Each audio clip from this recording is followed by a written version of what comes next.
You know, I'm giving you that failure. So let's get a divorce. What? A dumb mother and a dumb son. Just perfect, huh? Since you won't agree to a divorce, I'll just leave on my own.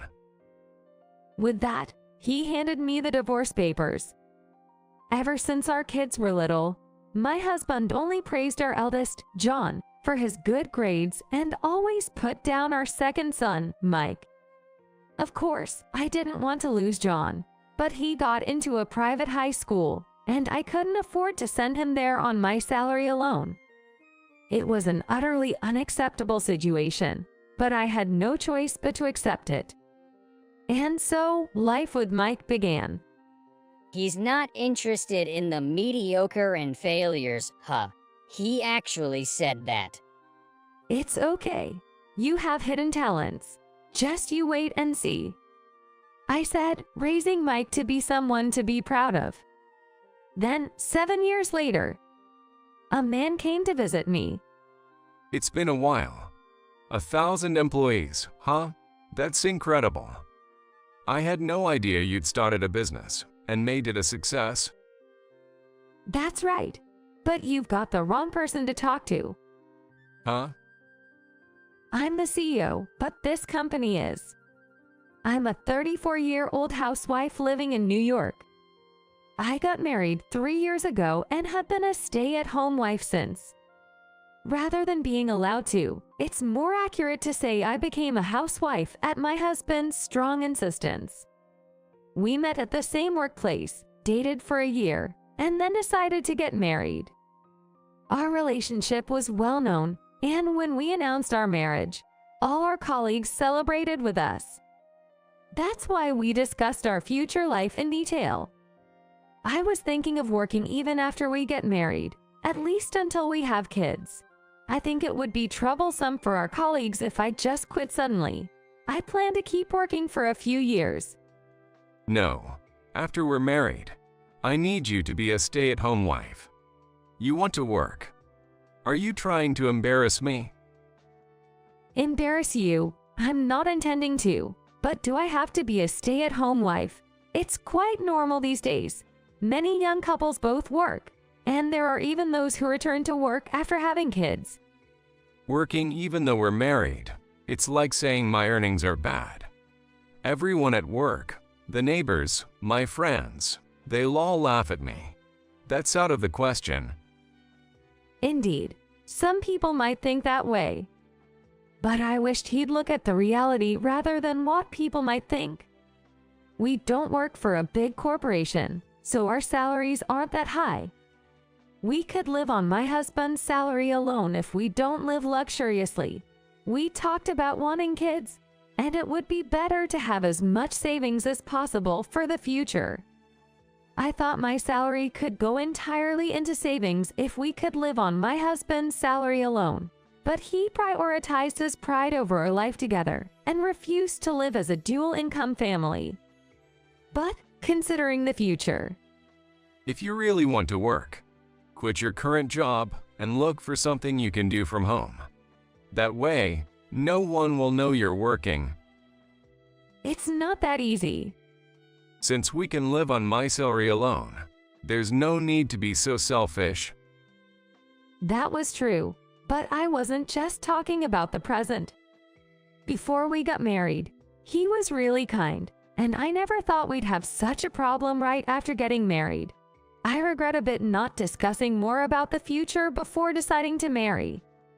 But it's too late for regrets, and I can't continue working if he's so against it. We weren't in a hurry to have kids anyway, so I decided to take my time looking for a work-from-home job. The financial issue could be resolved little by little. That was my initial thought.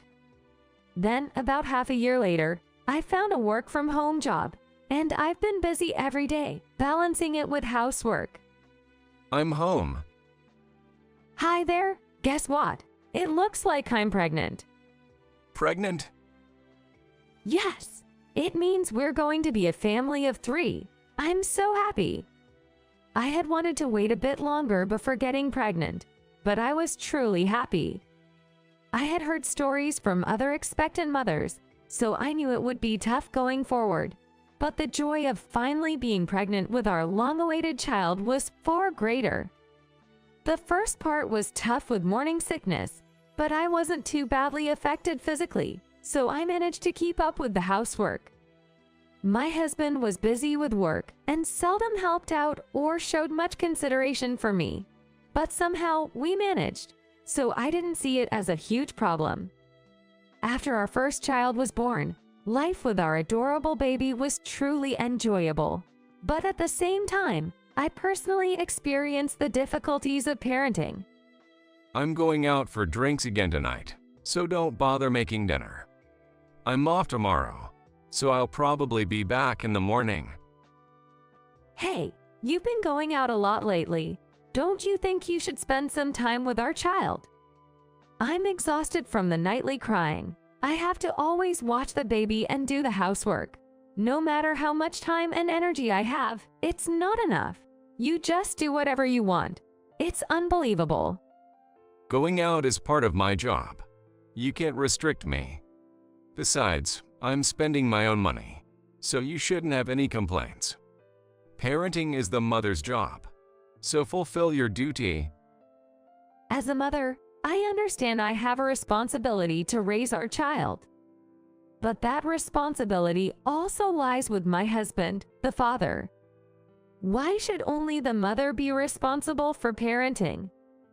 Both parents have an equal responsibility to raise their child, and having a job isn't an excuse to neglect that. I have housework, but I'm also parenting, so I wish my husband would participate in parenting despite his job. But no matter what I said, my husband continued to act selfishly. This is where our marital troubles began to worsen, and then I found out I was pregnant with our second child. We hadn't been intimate much, so I was very surprised by the pregnancy, but the thought of having another child was a happy one. However, my husband said, We can't afford to raise a second child. It might be harsh, but wouldn't it be better if it went to heaven? Wait, are you telling me not to have the baby? Don't joke about this. It can't be helped.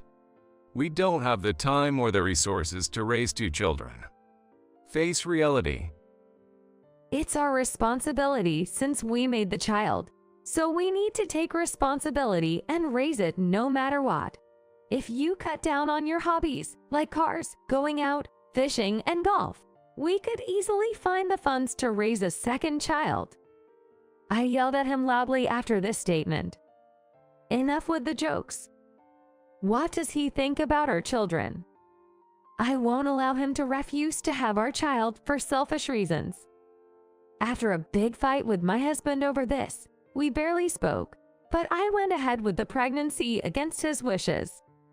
The second pregnancy was physically harder than the first, and the days were mentally tough, but seeing my child's face after giving birth made all the hardships disappear. Like with the first, I vowed to raise this child responsibly. As they grew, they quickly became elementary school students. I'm home, Mom. I'm back. Hi, both of you. How did you do in school? No problems at all. I got A's in all subjects. Well done. I didn't do so well. I tried, but I'm just not good at studying. I never intended to compare my children. John has his strengths, and Mike has his. I never wanted to favor one over the other, but academically, John was more gifted. Despite not studying much at home, John's test results were perfect. At parent-teacher conferences, I heard nothing but stories of his excellence. However, despite Mike's efforts, his grades weren't as good. But I saw him working hard on his homework and studies every day, and I wasn't focused solely on the results. Both of you did well. It might not have turned out as hoped, but results aren't everything. Let's try again next term. Though getting straight A's is truly amazing. It's because you're always so lenient that he doesn't improve. If you can't get good grades, don't you think that's a failure? That's why I said we shouldn't have had him. Hey, don't say things like that in front of the kids. But it's the truth, right? John is so smart, but Mike. Maybe it's because he was conceived when our marriage was starting to fail. Maybe he's not even my child. Maybe that's why he's a failure. Don't joke around. There are things you should and shouldn't say in front of the kids. They might still be young, but they are already elementary school students. They are old enough to understand what their father is saying, and I felt a deep anger towards my husband from the bottom of my heart, but I couldn't let the children see us in a shameful argument any further. I tried to stay calm, but lately, these kinds of remarks have been increasing. My husband judges our children solely based on their results, and Mike has been hurt by his words. Of course, John said he didn't feel good hearing his brother being criticized even though he was praised. Dad, I just happen to be good at studying. You have to acknowledge his effort. If the results don't show, then the effort means nothing. At the Olympics, only the gold medalists are praised, but no one values the athletes who trained even harder but didn't win. The world isn't kind, and those who can't produce results are worthless. I don't think my view is the only correct one. There's room for the kind of result-focused thinking my husband has, and I don't outright reject that perspective. However, I believe it's wrong not to acknowledge their efforts at all. It demotivates the children and diminishes their confidence. Then, even a child who could have been encouraged to try hard might end up not trying at all. To avoid making them feel like their efforts are meaningless, I continued to care for Mike's emotional well-being. However, You know, I've been thinking of putting that kid into an institution. I don't plan on wasting any more money on someone who can't even bring home decent grades. what? I was shocked by my husband's son's suggestion, but it seemed he was talking about Mike. Putting him into an institution. What is he thinking? I would never do such a thing. It's true that Mike's grades aren't as good as John's. But there are things you should say and things you shouldn't. Doesn't he understand that as a human being? If there were truly insurmountable reasons we couldn't take care of him, I'd understand. And it's not that I think putting a child in an institution is abandoning them. There are various circumstances where people who want to take care of their children themselves can't. But my husband's reasoning is just selfish and utterly unacceptable. What does he think about his own children? Don't be ridiculous. There are things you shouldn't say. Am I wrong?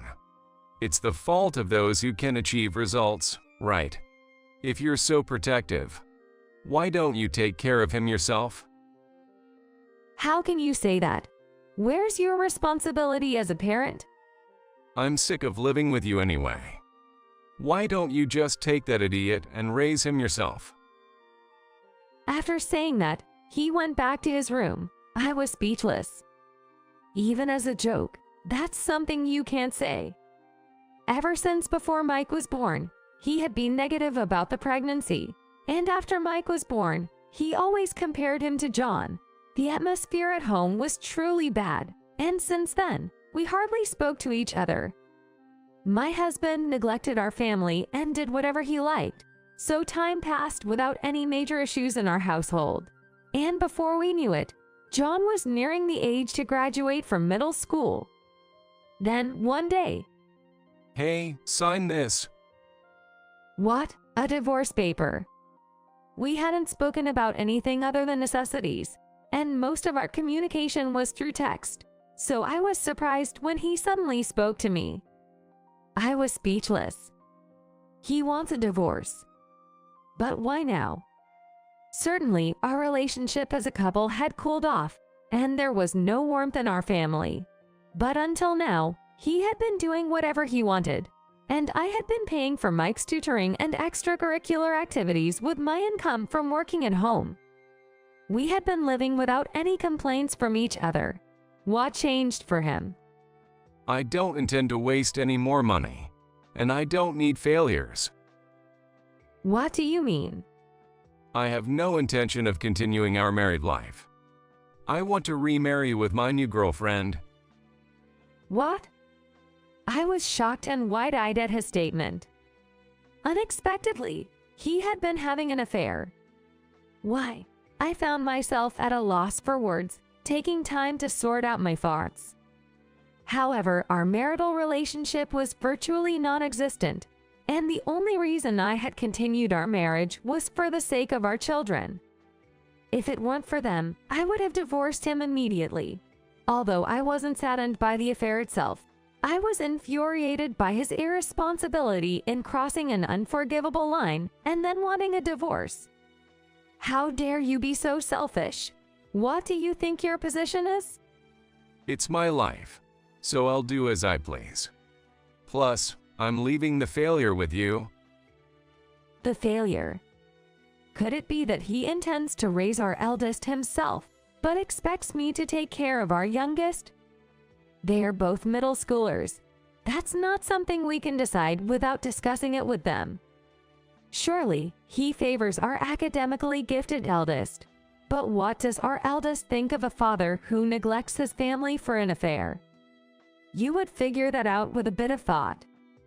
You're trying to make everything go your way, but that's not possible, right? The kids aren't pawns for you to manipulate. Then let me tell you. Can you support him on your salary alone since he got into a private high school? That's... If you consider his future, my proposal is the best, isn't it? I'll leave the failure with you. So no division of assets, and we'll each raise one kid. Oh, and if you try to claim alimony for the affair, you know what will happen, right?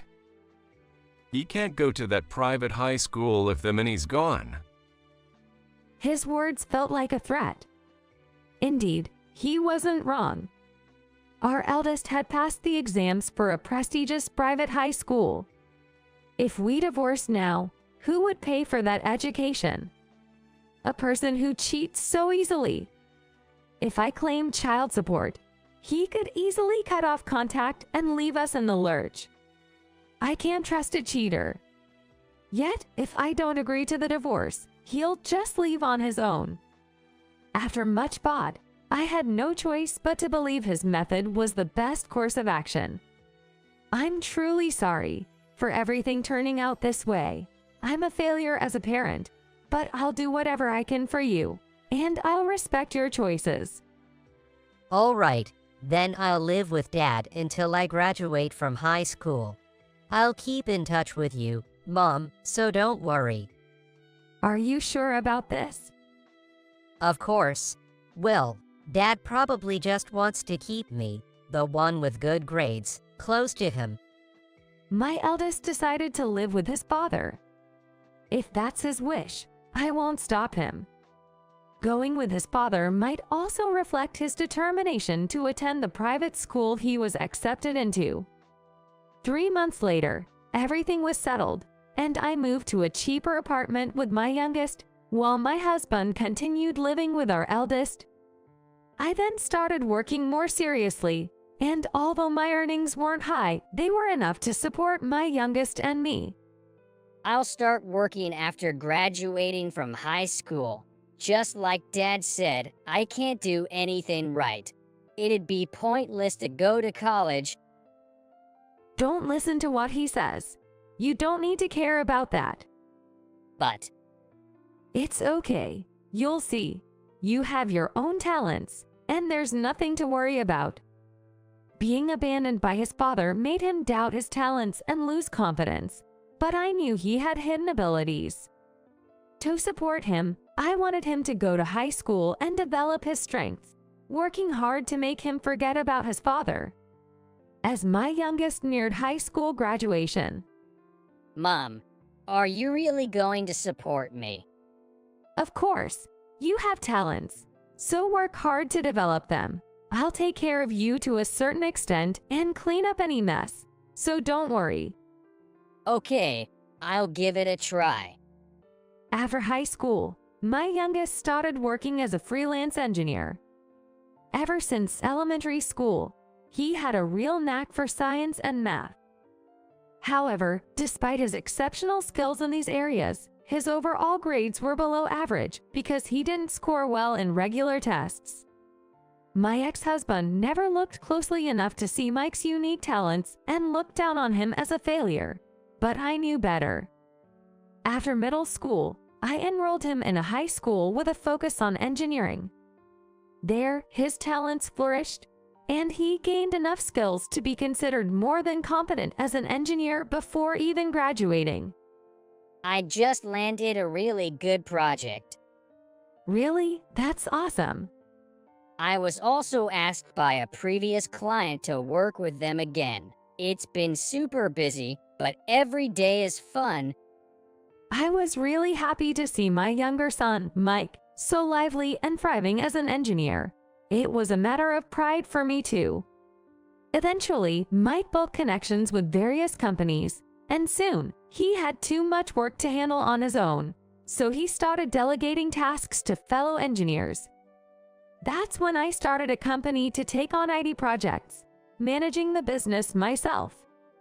Before I knew it, 5 years had flown by. One day, Ma'am, there's a visitor here to see you. Did you have an appointment? an appointment. No, I didn't. I hadn't scheduled any visits, so I was a bit put off. Who could it be? But then, the moment I heard the visitor's name, I felt a chill. Still, it wouldn't be right to just send him away, so I asked to have him shown to my office. It's been a while. You're doing well, I see. Here, I brought some treats for you and your staff to enjoy. To my surprise, it was my ex-husband, someone I neither wanted to see nor hear from. The shock of hearing his name and then seeing him in person was something else. I guess he had heard about Mike and me running a business and decided it was time to come back into our lives. Really, after all this time? What do you want? I have no business with you, and I didn't want you to come. Don't be like that. We haven't seen each other in so long. Let's at least have a little catch-up. Are you running the business all by yourself, or? He hadn't apologized for leaving us or for the divorce. It seemed like he thought enough time had passed that everything was okay now. But no apology for his past actions. It seemed he hadn't learned or reflected on anything after all this time. I was quite disappointed. If he was going to bring a peace offering, the least he could do was apologize for his actions. But perhaps he still thought he did nothing wrong. Either way, I was appalled. But as I sat there in silence, dumbfounded, the office door opened and someone walked in. Long time no see, so now you're broke and dumped by your woman, clinging to straws by coming to mom. Wait. What? Why are you here? My ex-husband was bewildered to see our eldest son, John, whom he hadn't expected. About a year ago, John had contacted me. He said that he was now estranged from his father, who had no job, had been left by his second wife, and was drowning in debt. I don't understand. Why? I called him here, thought it was time for a long overdue reunion. What?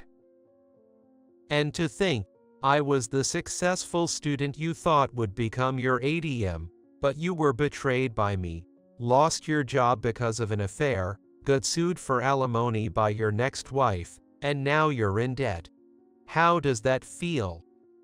What are you trying to do here? Initially confused, my ex-husband's confusion quickly turned to anger. When John first reached out to me a year ago, I was shocked. I knew he had planned to cut ties with his father after graduating high school. This wasn't surprising to hear, as it was something I was told at the time of our divorce. But what shocked me was what happened after. So, you went to college but dropped out because he opposed what you wanted to do. Yo, even after he paid for my private high school and college, Quitting was unthinkable to him. But I was drawn to the job I had been doing part-time, and the company offered me a full-time position. I didn't need college anymore. All I did was for your own good. How is that wrong? After everything I've done for you, this is how you repay me. You have no right to complain. I don't want to hear anything from someone who abandoned their family. And if you're so into tough love, why did you only invest in me? Thought you only had one son, huh? John's direct confrontation left my ex-husband speechless. It turned out, after investing all his hopes and resources into John, they ended up estranged. It was a failed investment with no returns, just like a bad gamble.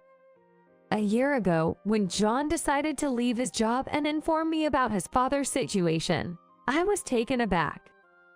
Just when we were looking to expand our business, and given that my eldest son had experience in IT sales, I decided to have him work with us. And today, my ex-husband showed up. So, what brings a man who easily betrays his family here now? Thinking you can get a piece of the success you once looked down on is quite audacious, isn't it? Well, no one's going to clean up after you. Someone who's only acted for their own benefit throughout their life has no right to expect help now. You've always been selfish, so it's about time you take responsibility for yourself. Being without money, family, and suffering and loneliness now is the result of your past actions, so you better accept it. My ex-husband, faced with the hard truth from our son, clenched his fists and glared, but couldn't come up with any rebuttal. John probably knew he would be used for what he could offer in the future. Despite being children of the same father, the treatment John and his brother received was markedly different. John was praised for his achievements and good grades, while his brother was constantly put down. I believe no child dislikes being praised by their parent, but my ex-husband's arrival was merely to assess his children as tools. The lack of love was something the children understood better than anyone. My ex-husband hardly spent any money on the family, yet he didn't hesitate to send John to a private high school and pay for college. But all that was merely an investment for his future. He wanted to reap the benefits when my son started earning, not necessarily wishing for his son to have a good life. That's why, during our divorce, he chose to take only John, knowing fully well what he was doing. It seems John had already figured this out by the time of our divorce and decided to use his father to his advantage. You might think you're heading for a hellish life, but that's none of my concern. You're going to struggle, but good luck with that. I didn't come here for you.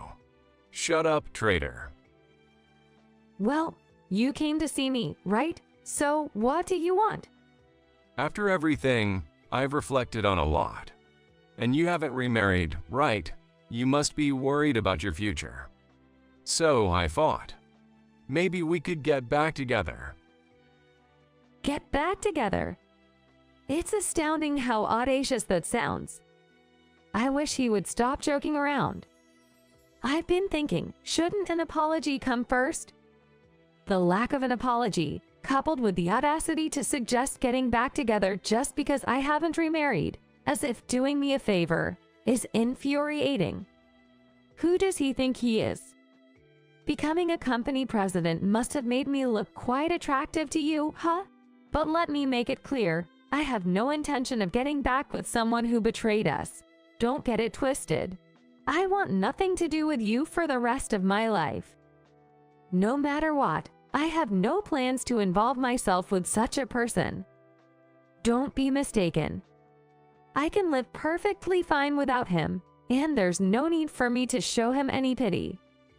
I can trust you as a person, and once someone betrays me, that's it. It's your life, so take care of it yourself. You don't have to be so harsh. We were married for over 10 years. Have you forgotten that? After you destroyed a relationship of over 10 years with your selfishness, there's no going back. You chose to leave us. So if you have regrets, blame your past foolish decisions. With that, I called security. My ex-husband kept begging until the very end, but eventually, he was escorted out by security. I didn't let my younger son meet him due to the trauma, but when I told him about the visit, he laughed. It must have been satisfying to get even with someone who had looked down on him. While I handle the business side of things, it's my younger son who scouts and trains talented engineers. And my eldest son secures big contracts one after another. Now we've grown into a large company with over 1,000 employees, managing the business as a family. As for my ex-husband, he was kicked out of his apartment afterward, disdained by his parents, and now lives a day-to-day life through odd jobs. No one's willing to help someone like him, and he'll continue to struggle, but it's entirely his own doing. He can spend the rest of his life regretting his actions. I plan to keep valuing my family and living our best lives, and protecting the company my sons and I have grown together, and striving every day